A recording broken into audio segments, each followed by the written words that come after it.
오늘 아모스서 이 5장의 이 말씀을 우리가 잘 알고 익히 그래서 알고 있는 말씀인데, 저는 우리가 살아가고 있는 이 시대가 특별히 구약의 선지서를 많이 읽고 그 성경에 있는 단순히 성경의 역사가 아니라 이것은 세계사에 속해져 있는 하나님의 발자취이죠. 이 성경의 역사를 통해서 지금 우리가 살아가고 있는 이 시대를 보고 분별하고, 그래서 우리가 그것을 반복하지 않고 우리가 하나님 그것으로 역사를 통해서 지혜를 얻어서 하나님의 뜻을 분별하고, 그래서 그렇게 하나님이 기뻐하시는 뜻으로 살아가기를 간절히 바랍니다. 그래서 선지자적 외침이 필요하다고 생각하고, 선지자적 삶이 성도들에게는 어쩔 수 없이 주어져 있다고 생각합니다. 그것은 곧 오늘날 다시 오실 예수 그리스도의 그 길을 예비하는, 저는 그 세례 요한이 걸어갔던 그 길이 아닐까 생각이 듭니다. 세례 요한은 평범하게 살지 않았습니다. 그런데 그 비범함이란 것은 사람들이 와 대단하다, 나도 저 사람처럼 되고 싶어, 그런 비범함이 아니었습니다. 야생 꿀을 먹고, 말이 야생 꿀이지 그냥 돌에 있고 막 그냥 길바닥에 있는 걸 먹었다는 거 아니겠습니까? 야생 꿀을 먹고 그 다음에 낙타 털옷을 입고, 모피가 아니죠. 그냥 짐승의 털 가죽을 입고 광야에 살았습니다. 하나님은 그 세례 요한이 예비한 그 길을 통해서 약속한 메시아 그리스도가 오게 하셨습니다. 오늘날 살아가는 교회의 중요한 역할 중에 하나는 뭘까? 다시 오실 예수 그리스도, 그분의 오실 그 길을 예비하며 선지자적 외침과 삶을 살아가는 것이라고 생각합니다. 세례 요한은 그때 당시에 절대 권력자였던 왕에게 동생의 아내를 취하는 것이 옳지 않다, 이 정치적인 발언을 해서 그는 갇혔습니다. 전에도 수없이 그를 잡아들이려고 했지만 백성들이 그를 선지자로 알았기 때문에 세례 요한을 잡을 수 없었습니다. 그런 이유로는. 그러나 왕을 향해서 정치적인 발언, 왕을 대항하는 발언을 했을 때 세례 요한이 잡혔고, 그는 사람들이 보기에는 매우 허망하게 참수되어 죽임을 당했습니다. 그러나 그것은 세상의 사람들이 보는 아주 얕은 관점일 뿐, 하나님의 역사에서, 하나님의 관점에서 보면 그는 메시아의 길을 예비하고 그분의 뜻에 따라 그 길을 걸어갔던 것을 우리가 볼 수 있습니다.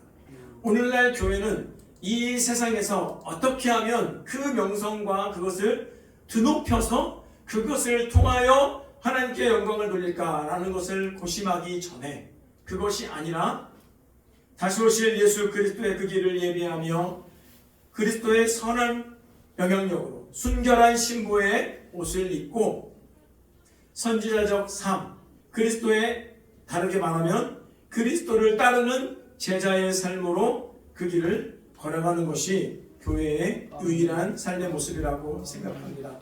오늘 저와 여러분이 이러한 하나님의 부르심, 오늘날 또한 시대가 요구하고 하나님께서 성경을 통해서 우리가 어떻게 살아가야 될지를 일러주신 그 모습대로 선지자적 삶을 우리의 지극히 평범한 일상에서 비범하게 살아내는 우리가 되었으면 좋겠습니다.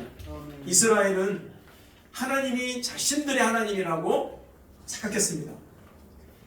이스라엘의 하나님이 맞습니다. 그러나 자신들만의 하나님이라고 착각했습니다. 이 착각은 오만이었습니다. 그리고 교만함으로 나아가게 만들었습니다.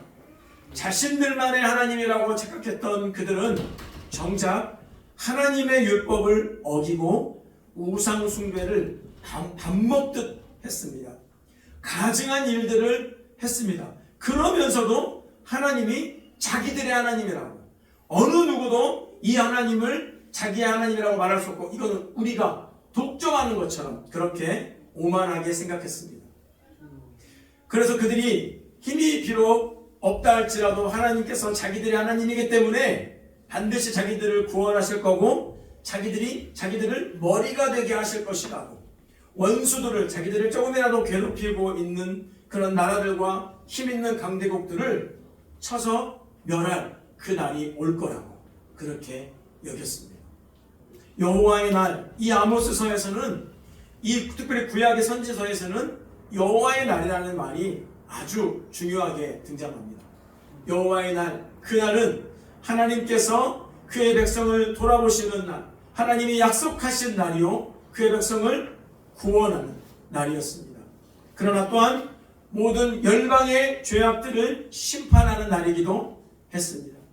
그런데 자기들만의 하나님이라고 하나님을 우상 숭배하듯 소유하려고 잘못된 모습으로 섬겼던 이스라엘에게 있어서도 여호와의 날은 매우 위험한 날일 수가 있었던 것입니다. 여호와의 날, 그날은 이스라엘에게 약속된 구원의 날이었습니다. 그렇지만 이스라엘은 늘 그 여호와의 날을 기다렸지만 그 기다림은 오만과 교만, 우상 숭배의 죄악을 간직한 채로, 타락한 예배를 고스란히 간직한 채로 기다려도 되는 그런 날이 아니었습니다. 그럼에도 불구하고 이스라엘은 열심을 내어 여호와의 날을 기다리고 또 기다렸습니다. 그런데 오늘 하나님께서 그런 이스라엘을 향해서 엄청난 말씀을 하십니다. 그 말씀은 화 있을진저 여호와의 날을 사모하는 자여. 여호와의 날을 사모한다는 것은 참으로 신앙적인 표현이 아닐 수 없습니다. 그 마치 우리가 다시 오실 그리스도를, 주의 재림을 기다리고 있는 자여, 주의 재림을 기다리는 자여 라고 말해도 들리지 않을 것입니다. 그런데 그 앞에 화 있을진저, 하나님의 심판과 경고에 준엄한 명령이, 선언이 거기에 담겨져 있는 것입니다. 화 있을진저, 여호와의 날을 사모하는 자에게 화가 있다는 것입니다. 여호와의 날을 기다리는 자에게 화가 있다는 것입니다. 이게 하나님께서 이스라엘 백성들에게 하시는 말씀입니다. 너희가 어째서 여호와의 날을 기다리느냐? 그날은 빛이 아니라 어둠의 날일 것이다. 사람이 사자를 피해 도망치다가 오히려 더 영악한 곰을 만난 격이라고 하십니다. 이스라엘이 여호와의 날에 대해서 착각하는 것, 하나님께서 일깨워 주십니다. 그날은, 이스라엘은 그날이 빛이요 밝음의 날이라고 자신들의 유익한 쪽으로만 생각을 했습니다. 그러나 오늘 하나님께서는 틀렸다고 말합니다. 여호와의 날은 빛이 없는 어둠이며 캄캄해서 밝음 자체가 없는 어둠일 뿐이라고 말하고 있습니다. 이것은 매우 충격적인 하나님의 선언입니다. 오만하고 교만한 이스라엘이 그토록 기다리는 여호와의 날은 빛이 없는 어둠이었고 캄캄해서 밝음이 없는 어둠일 뿐이라는 것입니다. 이스라엘이 기다리는 여호와의 날에 여호와께서 그들을 구원하시고 회복시키시는 그날에 이스라엘은 무엇을 할까요? 절기를 지키고, 또 그날을 기다리며 그들은 절기를 지키고 제사를 드려왔습니다. 그리고 지금도 절기를 지키고 제사를 드리고 제물을 드리며 그 여호와의 날을 기다리고 있는 것입니다. 곧 다시 말해 예배를 드려왔고 앞으로도 그날을 기대하며 드릴 것입니다. 그리고 그날은 빛이요 밝은 판호의 축제의 절기가 될 것이라고 그들은 꿈을 꾸며 계속해서 그 절기를 지키고 예배를 드립니다. 그것을 기대하고 드립니다. 그런데 그들이 그토록 기다리는 여호와의 날이 축제와 그 축제의 기쁨과는 전혀 상반되는 상황이 야기될 것이라고 하나님께서 경고하십니다. 사자를 피해 도망치다가 곰을 만나는 것 같은, 자기 집에 들어가서 뱀에 물리는 것과 같은 고통의 날, 심판의 날이 될 것을 경고하고 있습니다. 오늘 아침에 잠깐 어떤 그 인터뷰 기사를 봤는데요. 머니 인사이드라는 그 프로그램에서 부동산 전문가가 나와가지고 한국의 부동산의 상황에 대해서 매우 심각한 임계점을 넘었다고, 그것을 왜 그런지를 조곤조곤 설명하는 것을 들었습니다. 그걸 보면서 그 사람도 한국의 부동산 시장에 대해서 경고하는 것입니다. 여러분, 이 경고의 메시지는 하루아침에 한번 띡 하고 나오는 것이 아니었습니다. 한두 번 들은 게 아니죠. 이 나라의 부동산에 대한 이 경고가, 그 가계 부채에 대한 경고가 한 해 두 해 있었던 일이 아닙니다. 그러나 이 수많은 전문가들의 경고를 정부와 재정을 집행하는 사람들은 계속 무시하고 효과적으로 이것을 대처하지 못하고 있다라고 전문가들은 일제히 동일하게 말을 하고 있습니다. 그런데 제가 그 화면만 딱 꺼버리면 전혀 신경 쓰지 않고 당장 내가 이번 주에 이사 갈 것만 생각하고 또 내가 어떻게 하면 또 보다 안정적인 주거 환경에서 살아갈까, 그런 것만을 생각하지 않겠습니까? 그런데 경고의 수많은 메시지들을 들으면 대한민국이 매우 심각한 상황이라는 것을 우리가 알 수 있습니다. 그런데 좋은 얘기도 한두 번이라고 우리에게 듣게 되고 잘 준비하라고 하는 경고도 여러 번 들으면 듣기 싫고 그냥 꺼버립니다. 그리고 내가 내 선에서 적당하게 평안을 유지할 만한 메시지를 선별해서 들은 다음에 살아가는 겁니다. 그러다 보니 부도를 맞으면 그런 갑작스럽게 그 일을 당하는 것과 같은 그런 경험을 하게 될 것이란 말입니다. 오늘도 저는 그 경고의 메시지들을 전문가들을 통해서 나오는 한국 부동산 경제의 위험스러운 상황에 대해서 들었습니다. 그런데 우리는 단순히 그 부동산의 문제 하나만이 아니라 오늘 이 말씀을 통해서 우리 인생, 역사의 전반에 걸친 매우 중요한 경고의 메시지를 우리는 듣고 있는 것입니다. 이스라엘 백성들은 수많은 선지자들을 통해서 말씀하시는 하나님의 경고의 메시지를 들어왔고 지금도 우리 본문에서 아모스 선지자를 통해서 듣고 있는 것입니다. 여호와의 날을 기다리고 그날이 축제가 될 것이고 그날은 구원이 될 것이라고 여기고 있는 그들에게 그날은 축제가 아니야, 그날은 기쁨이 아니야, 그날은 곰을 만나는 것 같은, 사자를 피하려다가 곰을 만나는 것 같은 엄청난 심판의 날이 될 거야. 정신을 차려라. 경고의 메시지를 하고 있는 것입니다. 그러면서 그들이 지금 그 하나님을 향한 기다림을 예배와 제사를 통해서 기다리고 있는데 하나님께서 그 여호와의 날이 기쁨이 되지 않을 것을 말씀하시면서 그들이 여호와 앞에 드리는 예배에 대한 하나님의 평가를 말씀하십니다. 21절부터입니다. 내가 너희 절기들을 미워한다, 멸시한다. 너희가 내 이름으로 모이는 거룩한 모임을 기뻐하지 않는다. 너희가 내게 번제 소제를 드릴지라도 나는 받지 않을 것이다. 너희가 드리는 살찐 희생의 화목제도 내가 돌아보지 않을 것이다. 네 노랫소리를 내 앞에서 그쳐라. 네 비파 소리도 내가 듣지 아니하리라. 이스라엘은 지금 받아들여지지도 않을 예배를 주구장창 드리고 있는 것입니다. 자기들의 마음대로 기뻐하고 자기들 마음대로 여호와의 날을 기대하고 자기들 마음대로 자기들 스스로가 인정해주는 열정의 근거를 가지고 예배하고 있습니다. 하나님은 그 예배를 향해서 돌려서 말하지 않습니다. 멈추라고 명령하시는 겁니다. 지금 우리에게, 오늘날 한국교회에도 오늘 우리에게 필요한 것은 단순한 예배 세미나가 아니라 사실 하나님께서 이렇게 말씀하신 후에 오직 정의를 물같이 공의를 마르지 않는 강같이 흐르게 해라. 예배를 멈추고 하나님의 정의와 공의가 흐르게 해라 라고 말하고 있는 겁니다. 우리에게 지금 필요한 건 그 예배의 어떤 세미나나 테크닉 기술이 아니라 우리가 살아가고 있는 삶 속에서, 교회에 속해 있는 삶의 현장 속에서 하나님의 의로우심, 하나님의 행하신 의로운 그분의 행하심, 하나님의 그 의로우신 하나님의 선포, 말씀을 드러내며 살아가는 것이라는 말입니다. 끊임없이 도도하게 흐르는 물처럼 저 막힘없이 사람의 힘으로는 전혀 그 강물의 줄기를 막을 수 없는 그 강물과 같이 우리의 삶이, 너희의 삶이 하나님 앞에서 끊이지 않게 하나님의 의로움을 나타내며 살아가라고 하나님이 말하고 계십니다. 그들의 삶 속에서, 이스라엘의 삶 속에서 하나님의 의가 드러나지 않고 있다고 말씀하시는 겁니다. 그래서 하나님의 은혜로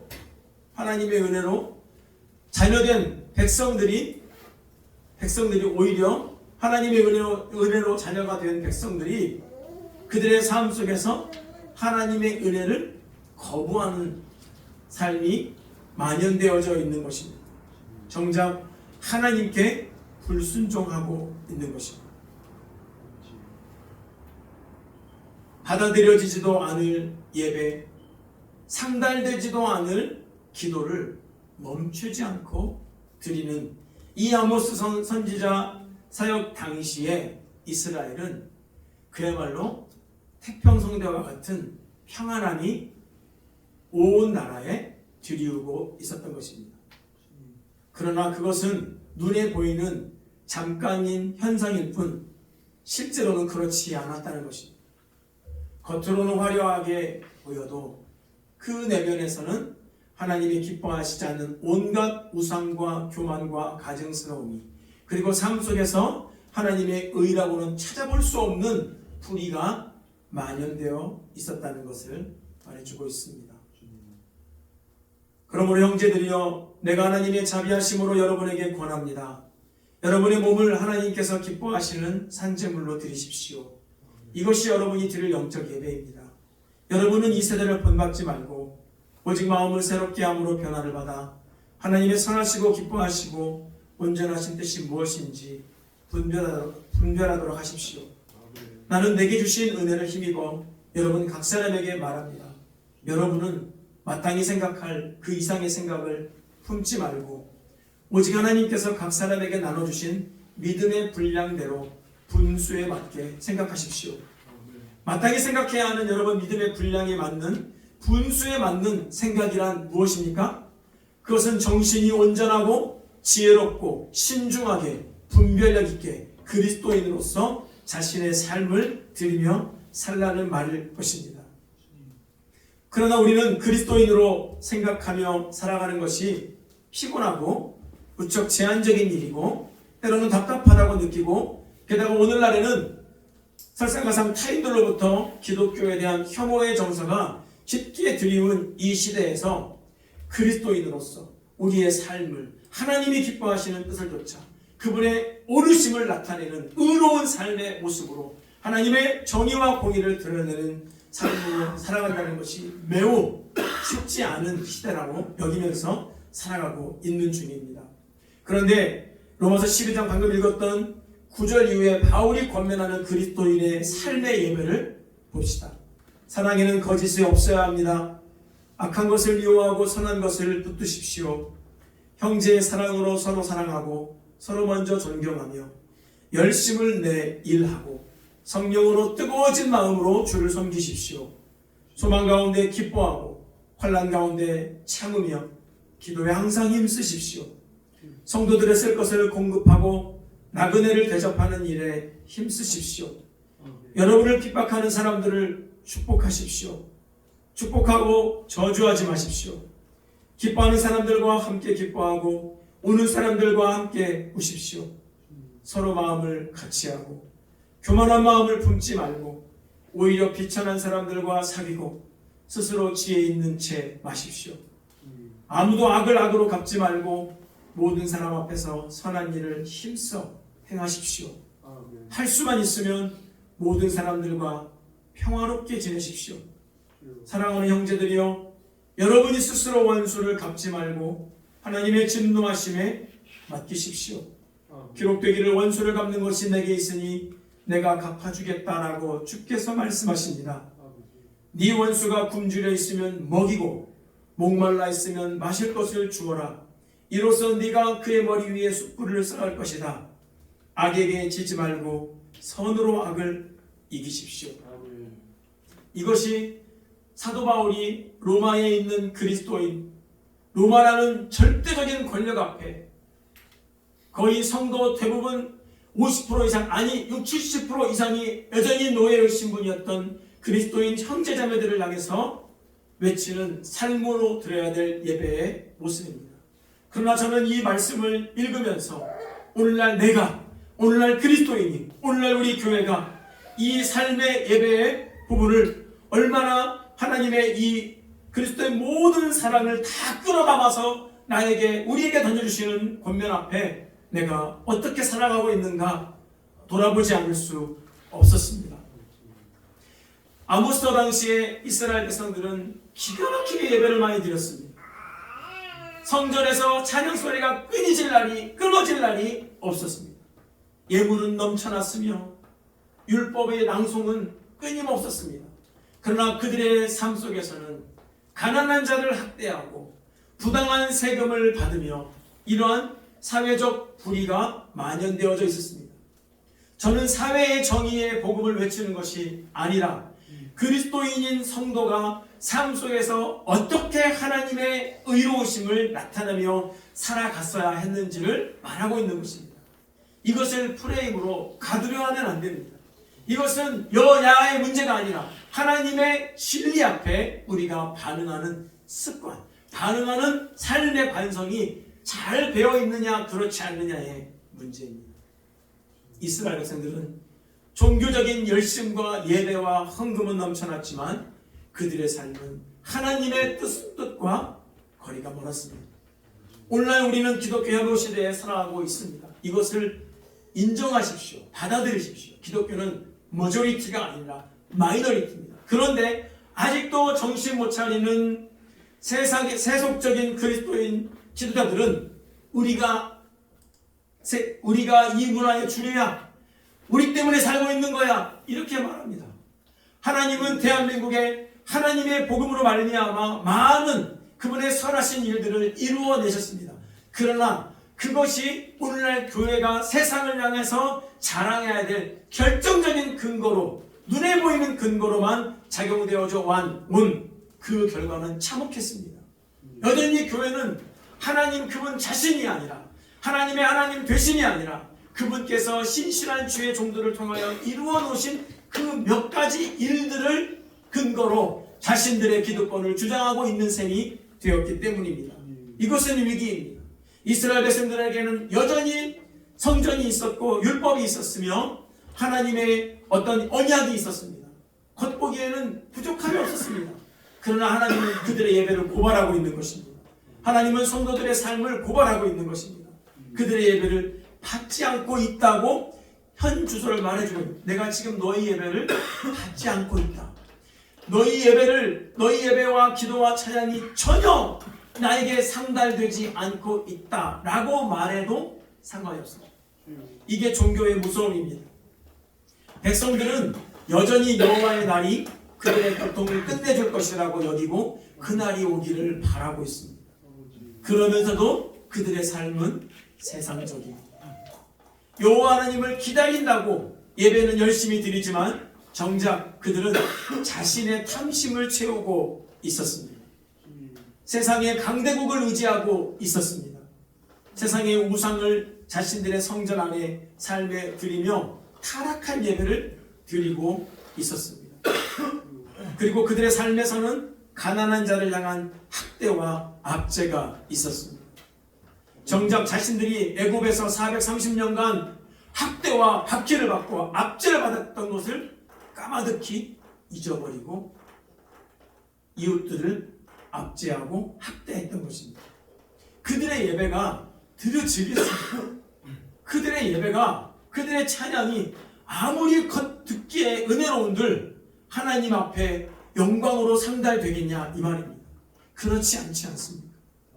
그들이 기다리는 여호와의 날에 하나님은 정의를 실현하실 것이고, 정의는 바로 백성이 지은 죄에 대한 마땅한 벌을 내리게 되는 날이라고 하나님은 경고하고 있습니다. 이것은 역사적으로 아수르 군대의 임박한 공격을 가리키는 말씀이기도 합니다. 하나님은 오늘 그때나 지금이나 가시기나 보여주기식으로 하는 하는 척만 하는 사람들이 드리는 거짓 예배와 절기들을 혐오하십니다. 여러분, 기독교 혐오 시대 이렇게 말하는데 정작 이 아모스를 보면 하나님이 자신의 백성들이 자신에게 드리는 예배를 혐오하고 있습니다. 놀랍지 않습니까? 오늘 하나님이 나의 예배, 오늘 우리 가족들, 이 준하교회 공동체, 대한민국의 교회 예배를 어떻게 받아들이실까? 이 생각을 해야 됩니다. 다른 어떤 것보다 이 질문을 드리며 하루하루를 살아야 합니다. 만약에 하나님이 혐오하시는 모습이 우리에게 있다면 그것을 걷어내고 회개하는 것이 가장 급선무지 다른 어떤 것이 우선될 수 없습니다. 죄악된 삶을 살면서 스스로 괜찮은 사람이라고 스스로 그렇게 여기고 또 그렇게 보여지는 종교적인 활동과 그 전통을 꾸준히 전통의 명맥을 이용하는 것 자체가 그 자체가 하나님을 멸시하는 것입니다. 내 이름을 멸시하는 제사장들아, 이게 바로 그렇게 뜨겁게 열정적으로 지속적으로 제사를 드리던 제사장들을 향해서 하나님이 하도 안 들으니까 선지자를 보내서 말씀하십니다. 그들을 부를 때 제사장들아 부르는 게 아니에요. 그냥 얘들아 부르는 게 아니에요. 꼭 이 말을 넣으시는 거예요. 내 이름을 멸시하는 제사장, 내 이름을 멸시하는 한국교회야, 내 이름을 멸시하는 목사들아, 내 이름을 멸시하는 성도들아. 여러분, 이렇게 우리가 하나님으로부터 말씀을 듣는다면 어떻게 해야 될까요? 아니 잘못 들은 거야. 왜 이렇게 비판적으로 얘기하세요? 그럴까요? 그렇지 않습니다. 불평 주저앉으며 하나님 앞에 나를 돌아보고 마음을 찢고 나를 돌이키는 것이 마땅한 참 하나님의 백성들의 반응일 것입니다. 하나님은 위선자가 하는 찬양의 말이 아니라 진실한 마음을 원하십니다. 그러나 이스라엘의 삶은, 이스라엘의 마음은 하나님으로부터 멀어졌습니다. 여러분, 오늘날 우리의 삶과 우리의 행동이 하나님으로부터 가깝게 밀착되어 있습니까? 초기 교회의 인내와 발효라는 책이 있습니다. 알란 크라이더는 사실 제세례파 학자이고 몇 년 전에 돌아가셨습니다.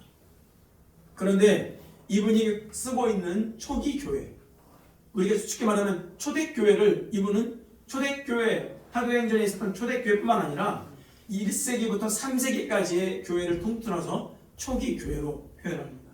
저는 그 표현이 더 좋다고 생각합니다. 그래서 그 초기 교회의 성도들이 로마라는 절대 권력 밑에서 어떻게 예수를 믿으세요, 예수 믿으세요, 세미나 한번 할 수 없고 어떤 커다란 집회 한번 열 수 없는 그곳에서 어떻게 그들이 AD 313년 밀라노 칙령이 있기 전까지 그 고난과 압제 속에서 그리스도인으로 살아갈 수 있었는가? 그 가장 결정적인 그들의 삶의 중심에 뭐가 있었는가? 그는 그것이 인내라고 말합니다. 인내는 그리고 누룩과 같다고 그는 표현합니다. 가만히 눈에 보이지 않지만 그 누룩이 있어서, 그 인내라는 누룩이 있으면 그게 시간이 지나면 가스를 내고 모든 것을 점점 부풀어 오르게 했던. 그래서 초기 교회 때 수많은 성경을 가르치는 선생님들은 어떤 상황 가운데에서도 그 성도들에게, 형제자매들에게 인내하십시오, 인내하십시오, 인내하십시오, 인내를 권면하고 인내를 독려했습니다.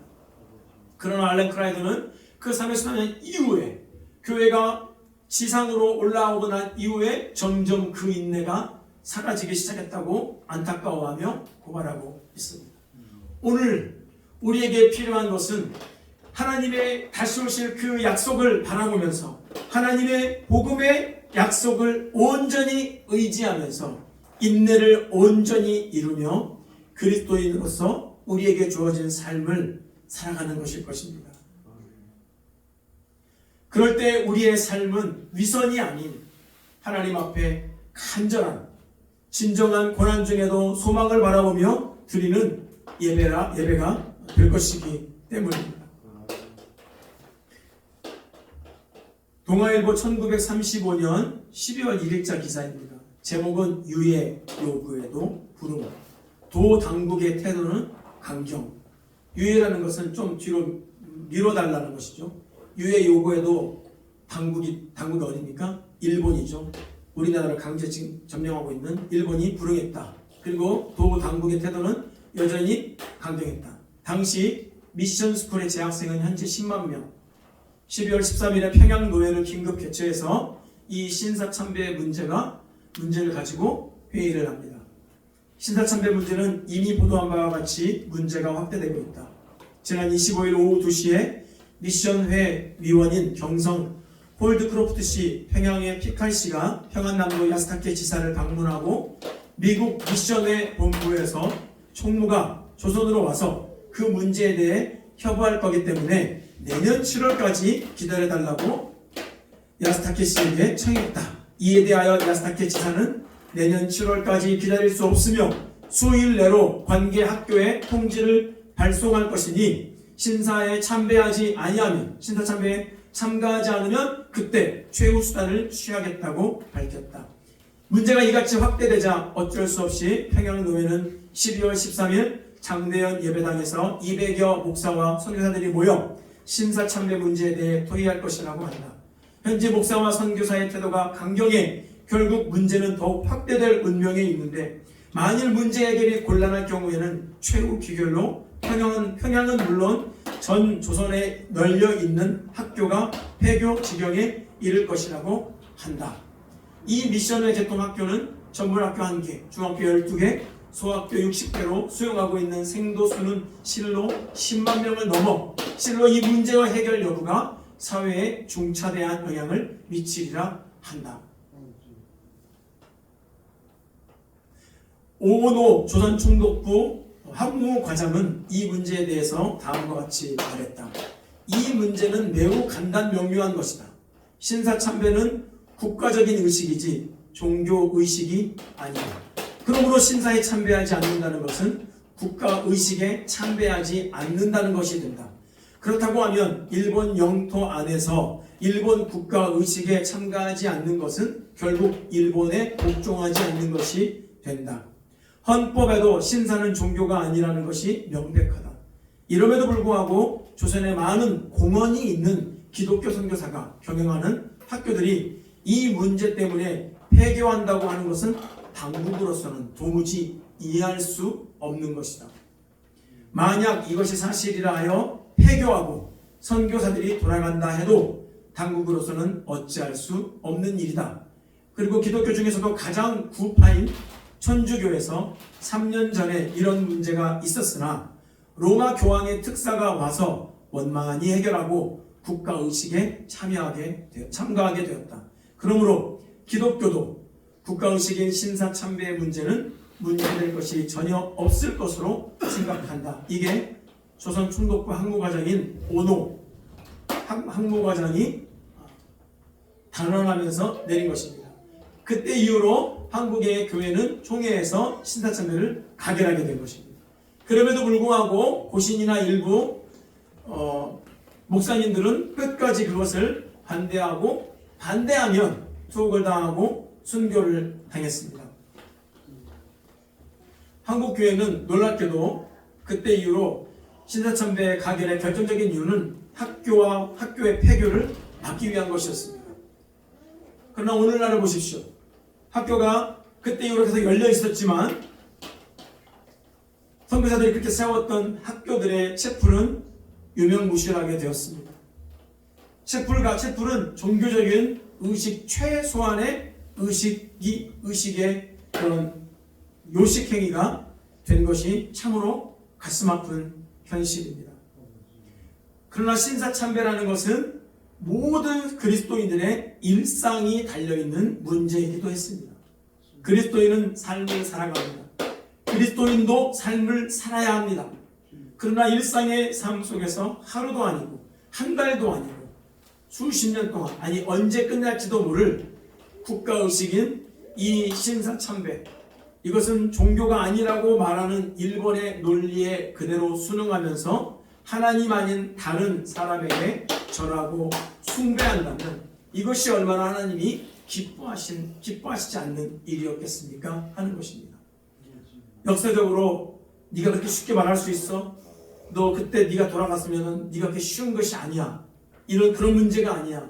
그러나 우리는 이 역사적인 현실 앞에서 다시 한번 우리의 믿음과 우리의 삶의 태도를 점검해야 하는 것입니다. 어쩔 수 없는 우상 숭배라는 것은 없습니다. 어쩔 수 없는 범죄는 없습니다. 모든 범죄는 의도가 있고 그 동기에 설득되어서 작용하는 것입니다. 이스라엘에게 우상 숭배는 어쩔 수 없는 선택이 아니라 자신들의 탐욕에 대한 결과였습니다. 그러면서도 그들이 이집트를 의지하면서도 하나님 앞에 드리는 그 예배 속에서 예배는 화려해졌고 예물은 넘쳐났습니다. 그러나 하나님은 오늘 그 예배에 대해서 고발하고 있는 것입니다. 너희들의 삶 속에서 하나님의 정의가 흐르지 않는데 너희들의 찬양 소리가, 너희들의 예배 소리가 나를 기쁘게 할 것이라고 생각하는가? 그렇지 않습니다. 세상이 교회를 혐오하는 말에 우리가 귀담아 듣고 벌벌하기 전에 나의 삶 속에서 하나님께서 기뻐하시지 않는, 소위 말하는 하나님이 혐오하시게 생각하는 삶의 모습은 없습니까? 돌아봐야 할 절체절명의 시기를 우리가 살아가고 있습니다. 부디 우리의 너무나 평범한 삶 속에서 그리스도인으로 살아가는 삶을 타협하지 마십시오. 세상이 아무리 우리를 혐오해도 하나님이 기뻐하신다면 그 길을 가며 살아가십시오. 아무리 손해가 있고 불이익이 따른다 할지라도 우리의 원수를 갚아주실 분은 하나님이심을 믿고 그 하나님을 신뢰하는 태도로 오히려 우리의 삶 가운데 하나님의 정의가, 하나님의 오르심이 저와 여러분의 삶과 말과 행동에서 나타나 참된 삶의 예배가 회복되기를 하나님이 원하시고 계십니다.